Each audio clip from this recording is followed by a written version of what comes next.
રાજ્યની ઉચ્ચતર માધ્યમિક સ્કૂલોમાં શિક્ષક બનવા માટે આજે ટાટની પરીક્ષા યોજાઈ। રાજ્યના 862 પરીક્ષા કેન્દ્રો પર પરીક્ષાનું આયોજન કરવામાં આવ્યું છે।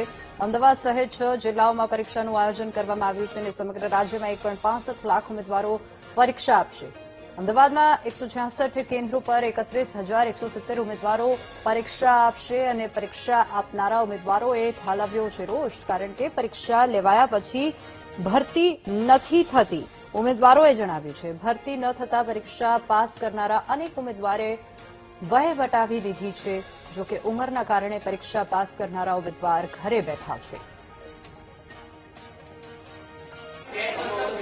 અમે લોકો બી પહેલા એક્ઝામ આપેલી છે, પાસ કરેલા છે, ભરતી ના થઈ એના કારણે ઉંમર મર્યાદા જતી રહી ને અત્યારે આટલી ઉંમરે અમારા છોકરાઓ બી કોલેજ કરે છે ને અમે એક્ઝામ આપી રહ્યા છીએ। સાહેબ, સરકારને અમારી એ વિનંતી છે કે જેટલું પરીક્ષા લે છે એ લોકોને બધાને રોજગારી મળી શકે અને પરીક્ષાનો જે હેતુ છે એ જળવાઈ રહે। કેટલા ઉમેદવારો એવા છે જે પરીક્ષા આપીને એલિજિબલ થઈ ગયા પરંતુ ભરતી ન થતા હવે એ લોકોને બેસી રહેવું પડે છે।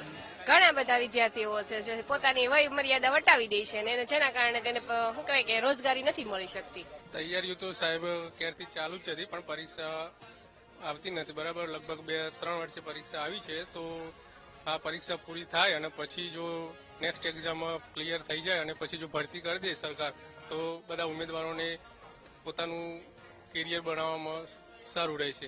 પછી શું છે કે આના પરીક્ષા લીધે પછી 3-4 વર્ષ પછી ભરતી કરે તો અમુકને ઉંમર વટાવી જાય એટલે એમને કોઈ ચાન્સ રહેતો નથી બરાબર। એટલા માટે જો સરકાર ભરતી જલ્દી કરે આ પરીક્ષા લઈને તો જે પાસ થઈ જાય ઉમેદવારો એમના માટે સારું રહે।